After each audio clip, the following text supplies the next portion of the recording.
For anyone new joining us, we are currently reading The Wizard of Oz by L. Frank Baum, with pictures by W.W. Dinslow. And we are currently on chapter... What chapter is this going to be?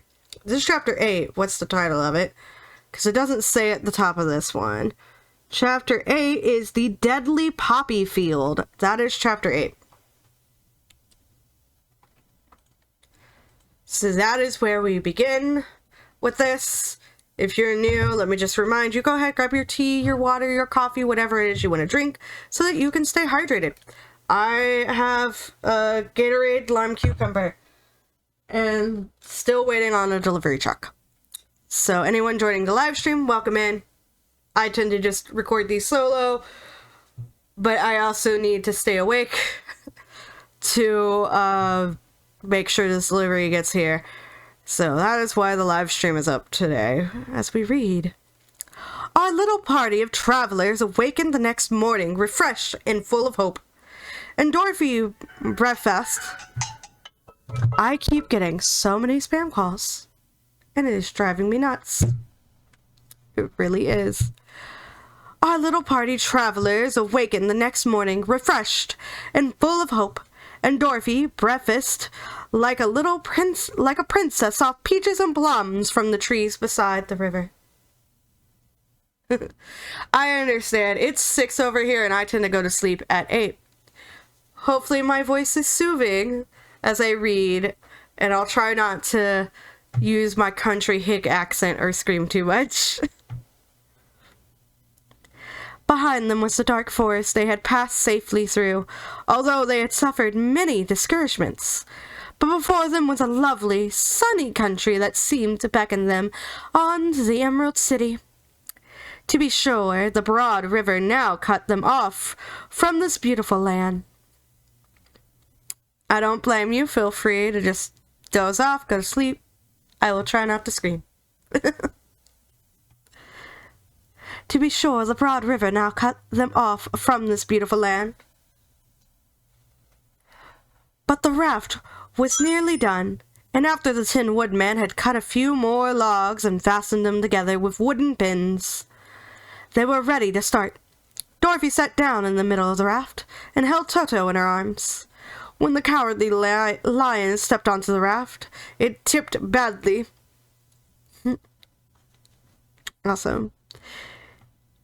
It tipped badly, for he was big and heavy. But the Scarecrow and the Tin Woodman stood upon the other end to steady it. And they had long poles in their hands to push the raft through the water.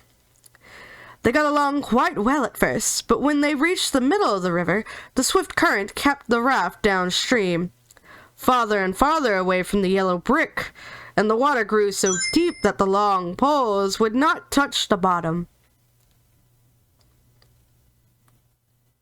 Oh, my little things must be off. Or they're not in here, because I'm supposed to get a notification when those happens. Ah, because they're not active at the moment. That's what it is. But thank you for following. Welcome in. I just realized that it was... A lot of my alerts weren't active or up. Now I'm going to make sure they are.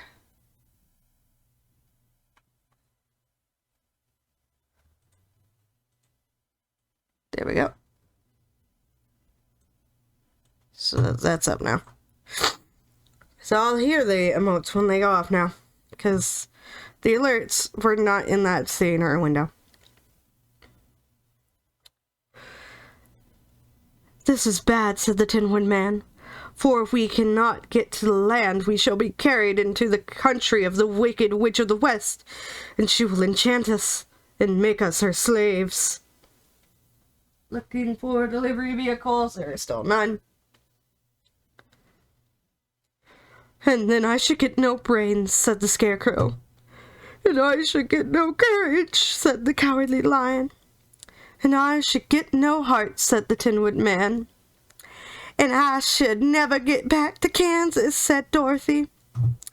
We must certainly get to the Emerald City if we can, said the Scarecrow continued, and he pushed so hard on his long pole that it stuck fast in the mud at the bottom of the river, and before he could pull it out again or let go, the raft was swept away, and the poor Scarecrow left clinging to the pole in the middle of the river. Goodbye, he called after them, and they were very sorry to leave him. Indeed, the Tin Woodman began to cry, but fortunately remembered that he might rust, and so dried his tears on Dorothy's apron. Of course, this was a bad thing for the Scarecrow. I am now worse off than when I first met Dorothy, he thought. Then I was stuck on a pole in a cornfield where I could make believe scare the crows at any rate, but surely there is no use for a Scarecrow stuck on a pole in the middle of a river. I am afraid I shall never have any brains at all. Down the stream the raft floated, and the poor Scarecrow was left behind. Then the Lion said, Something must be done to save us. I think I can swim to shore and pull the raft after me, if you will only hold fast to the tip of my tail. So he sprang into the water, and the Tin Woodman caught fast onto his tail when the Lion began to swim with all his might toward the shore. It was hard work, although he was big. He was so big. But by and by they were drawn out of the current, and then Dorothy took the Tin Woodman's long pole and helped push the raft to the land. They were all tired out when they reached the shore at last, and stepped upon the pretty green grass. And they also knew that the stream had carried them a long way past the road of yellow brick that led to the Emerald City. What shall we do now? Asked the Tin Woodman, as the Lion lay down on the grass to let the sun dry him. We must get back to the road and some... But I was reading in the wrong voice because I didn't read ahead. That's my fault. We must get back to the road in some way, said Dorothy. The best plan will be to walk along the riverbank until we come to the road again, remarked the Lion. So when they were rested, Dorothy picked up her basket and they started along the grassy bank back to the road from which the river had carried them. It was a lovely country, with plenty of flowers and fruit trees and sunshine to cheer them. And had they not felt so sorry for the poor Scarecrow, they could have been very happy. They walked along as fast as they could, Dorothy only stopping once to pick a flower, and after a time the Tin Woodman cried out, Look! Then they all looked at the river and saw the Scarecrow perched upon his pole in the middle of the water, looking very lonely and sad. What can we do to save him? Asked Dorothy. The Lion and the Woodman both shook their heads, for they did not know. So they sat down upon the bank and gazed wistfully at the Scarecrow until a stork flew by, which, seeing them, stopped to rest at the water's edge. Who are you, and where are you going? Asked the stork. I am Dorothy, answered the girl, and these are my friends, the Tin Woodman and the Cowardly Lion, and we are going to the Emerald City. This isn't the road, said the stork as she twisted her long neck and looked sharply at the queer party. I know it, returned Dorothy, but we have lost the Scarecrow, and are wondering how we shall get him again. Where is he? Asked the stork. Over there in the river, answered the girl. If he wasn't so big and heavy, I would get him for you, remarked the stork. He isn't heavy a bit, said Dorothy eagerly, for he is stuffed with straw, and if you will bring him back to us, we shall thank you ever so much. Well, I'll try, said the stork. But if I find he is too heavy to carry, I shall drop him in the river again. She tells no lies. So the big bird flew into the air and flew over the water till she came to where the scarecrow was perched upon his pole. When the stork, with her great claws, grabbed the Scarecrow by the arm and carried him up into the air and back to the bank, where Dorothy and the Lion and the Tin Woodman and Toto were sitting. When the Scarecrow found himself among his friends again, he was so happy that he hugged them all, even the Lion and Toto. And as they walked along, he sang, "Told-a-ree-dee-oh, told-a-ree-dee-oh." At every step he felt so gay. Remember, this story was written in 1900, and gay in this context means happy. Though it would also be fun if he was a gay It was a happy gay scarecrow. But we shall never know. For it was written in the 1900s.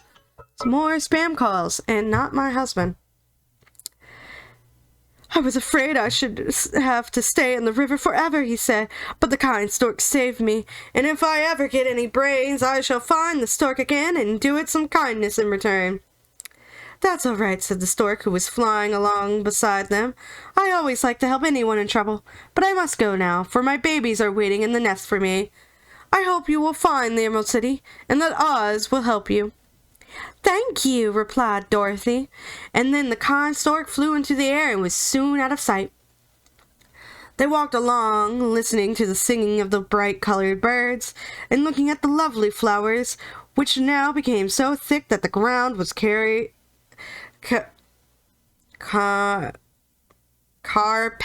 with them. La la la. It's spaced out. That hyphen, my brain could not figure out what that word was.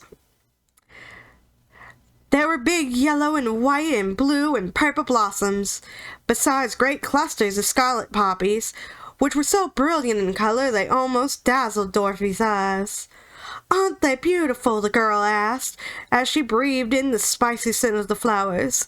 I suppose so, answered the Scarecrow. When I have brains, I shall probably like them better. If only I had a heart, I should love them, added the Tin Woodman. I always did like flowers. I always did like flowers, said the Lion. They seem so helpless and frail. But there are none in the forest so bright as these. They now came upon more and more of the big scarlet poppies, and fewer of the others.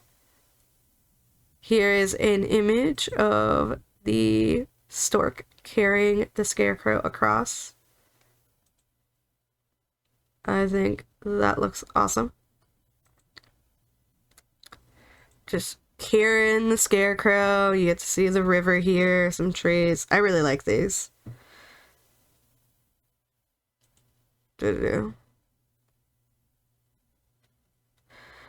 Flowers, and soon they found themselves in the midst of a great meadow of poppies.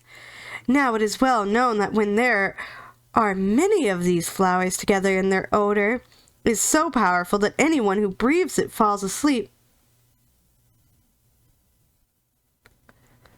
And if the sleeper is not carried away from the scent of the flowers, he sleeps on and on, forever.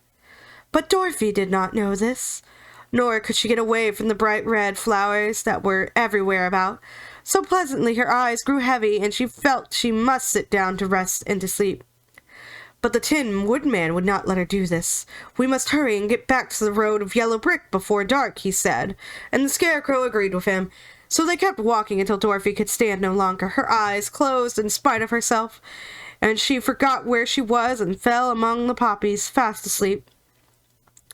What shall we do? Asked the Tin Woodman.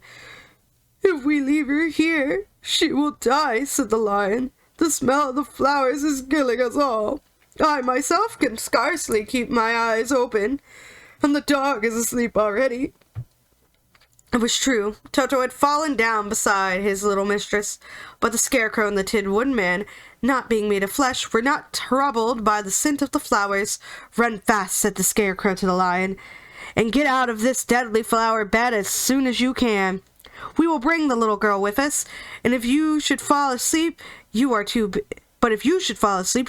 big to be carried. So the Lion aroused himself and bounded forward as fast as he could go. In a moment he was out of sight. Let us make a chair with our hands and carry her, said the Scarecrow. So they picked up Toto and put the dog in Dorothy's lap. And then they made a chair with their hands for the seat and their arms for the arms, and carried the sleeping girl between them through the flowers. On and on they walked, and it seemed that the great carpet of deadly flowers that surrounded them would never end. And they followed the bend of the river, and at last came upon their friend the Lion, lying fast asleep among the poppies. The flowers had been too strong for the huge beast, and he had given up at last and fallen only a short distance from the end of the poppy bed. where the sweet grass spread in beautiful green fields before them. "We can do nothing for him," said the Tin Woodman sadly, "for he is much too heavy to lift. We must leave him here to sleep on forever, and perhaps he will dream that he has found courage at last." "I'm sorry," said the Scarecrow. "The lion was a very good comrade for one so cowardly, but let us go on." They carried the sleeping girl to a pretty spot beside the river, far enough from the poppy field to prevent her breathing in any more of the poison of the flowers, and here they laid her gently on the soft grass and waited for the fresh breeze to waken her. I like this. They're running ever so quickly. And this is chapter 8, if I recall. Yep, that finishes chapter 8. We're going to come back and start chapter 9 once I pee, because I need to pee. So thank you everyone who's been here for chapter 8. I'm going to be right back after a short little potty break, because I am making sure I stay hydrated, and there is still no delivery car anywhere in sight.